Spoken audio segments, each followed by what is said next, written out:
राधे राधे सभी भक्तों को। निर्जला एकादशी की सभी भक्तों को शुभकामनाएं। निर्जला एकादशी व्रत कथा। वर्ष की 24 एकादशियों में ज्येष्ठ के शुक्ल पक्ष की एकादशी सबसे बढ़कर फल देने वाली है। इस एकादशी का व्रत रखने से ही वर्ष भर की एकादशियों के व्रत का फल प्राप्त हो जाता है। इस एकादशी में एकादशी के सूर्योदय से द्वादशी के सूर्योदय तक जल भी ना ग्रहण करने का विधान होने के कारण इसे निर्जला एकादशी कहते हैं। ज्येष्ठ मास में दिन बहुत बड़े होते हैं और प्यास भी अधिक लगती है। ऐसी दशा में इतना कठिन व्रत रखना सचमुच बड़ी साधना का काम है। इस एकादशी के दिन अपनी शक्ति और श्रद्धा अनुसार ब्राह्मणों को अनाज, वस्त्र, छतरी, फल, जल से भरे कलश और दक्षिणा देने का विधान है। सभी व्यक्ति मिट्टी के घड़े अथवा सुराहियों, पंखों और अनाज का दान तो करते ही हैं, आज के दिन मीठे शरबत के प्याऊ भी लगवाते हैं।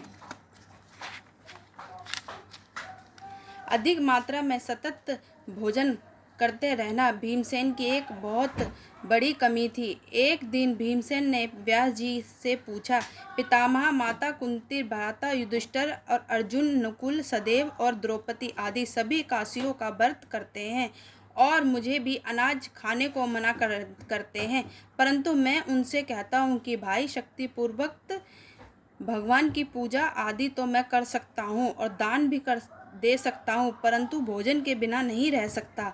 उसके उत्तर में व्यास जी ने कहा, हे पांडुपुत्र भीमसेन, यदि तुम नरक को बुरा और स्वर्ग को अच्छा समझते हो तो प्रत्येक मास की दोनों एकादशियों को अन्न मत खाया करो।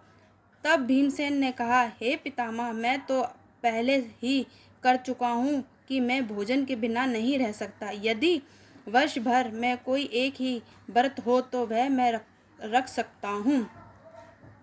मेरे पेट में व्रत नाम वाली अग्नि है। मैं अन्न के भोजन बिना पूरा उपवास तो क्या एक समय भी बिना भोजन किए नहीं रह सकता। अतः आप मुझको कोई ऐसा व्रत बतलाइए जो वर्ष भर में केवल एक बार ही करना पड़े और मुझको स्वर्ग की प्राप्ति हो जाए।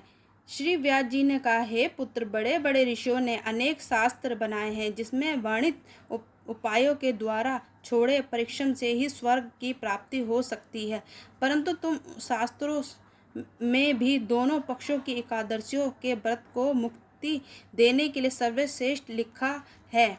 श्री व्यास जी के वचन सुनकर भीमसेन नरक में जाने के भय से भयभीत हो गए और कांपमान होकर बोले, अब क्या करूं? एक मास में 2 व्रत तो मैं नहीं कर सकता। हाँ, वर्ष में एक व्रत करने का प्रयत्न अवश्य कर सकता हूँ। एक दिन व्रत करने से मेरी मुक्ति हो जाए, यदि ऐसा कोई व्रत है तो कहिए। यह बात सुनकर व्यास जी कहने लगे कि वृक्ष और मिथुन संस्कृति के बीच ज्येष्ठ मास के शुक्ल पक्ष की 2 एकादशी आती है। इस एकादशी के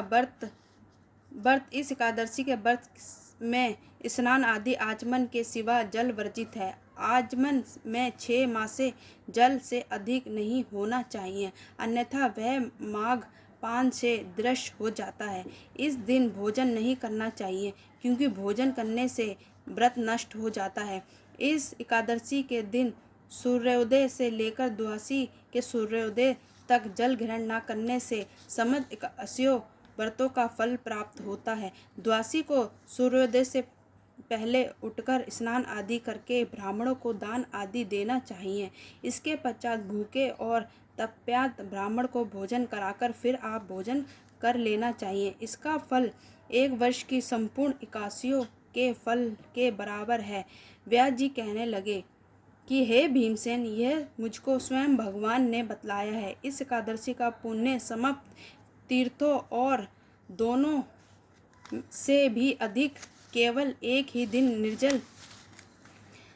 निर्जल मनुष्य के सभी पाप नष्ट हो जाते हैं। जो मनुष्य निर्जला एकादशी का व्रत करते हैं उनको मृत्यु के समय यमदूत आकर नहीं घेरते, वरन भगवान के पश्चात उनको पुष्प विमान में बैठाकर स्वर्ग ले जाते हैं। अतः संसार में सबसे श्रेष्ठ व्रत निर्जला एकादशी का व्रत, इसलिए यत्न के साथ इस व्रत को अवश्य करना चाहिए। इस दिन ओम नमो ओम नमो भगवते वासुदेवाय नमः। ओम भगवते वासुदेवाय नमः मंत्र का जाप करना चाहिए और गो का दान भी करना चाहिए।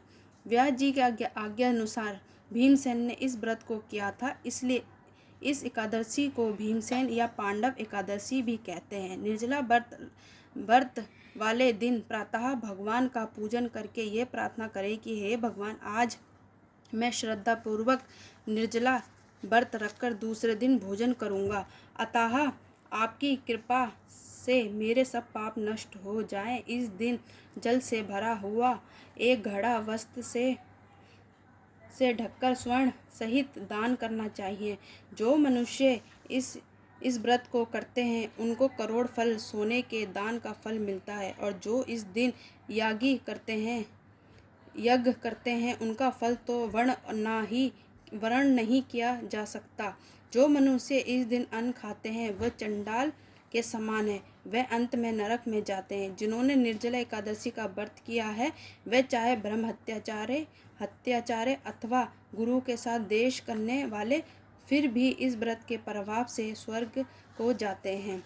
हे भीमसेन, जो मनुष्य पुरुष या स्त्री श्रद्धापूर्वक इस व्रत को करते हैं उनको निम्नलिखित कर्म करने चाहिए। प्रथम भगवान का पूजन, फिर गोदान, ब्राह्मणों को मिष्ठान व दक्षिणा देनी चाहिए तथा जल से भरे कलश का दान अवश्य करना चाहिए। निर्जला के दिन अन्न, वस्त्र, पात्र, उपनाहा, जूती आदि का भी दान करना चाहिए। जो मनुष्य श्रद्धा पूर्वक इस कथा को पढ़ते या सुनते हैं उनको निश्चय ही स्वर्ग की प्राप्ति होती है।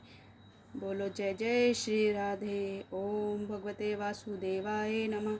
ओम भगवते वासुदेवाय नमः। ओम भगवते वासुदेवाय नमः। ये हुई हमारे व्रत की कथा समाप्त। बोलो निर्जला एकादशी की जय।